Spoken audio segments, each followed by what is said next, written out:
Y se estima que la depresión afecta a cerca de 4,000 personas. Es por eso que el DIF capitalino creó un programa para brindar apoyo integral.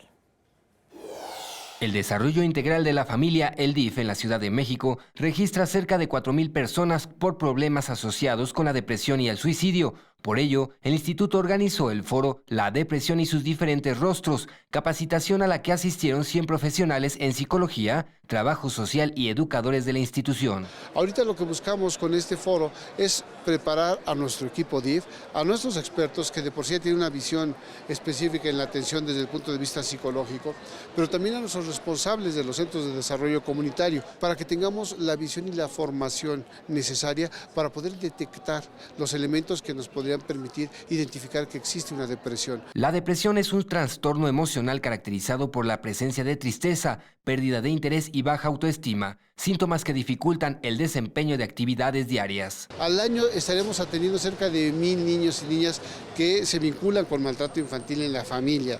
Los papás o las mamás, por alguna razón les jalan la oreja, ocupan el maltrato para la educación. Gamaliel Martínez dijo que en breve se presentará la estrategia El Poder de Vivir, que sustituirá a Lo Mejor de la Vida Eres Tú, la cual está enfocada a la prevención y atención de conductas suicidas y a una atención integral a la depresión.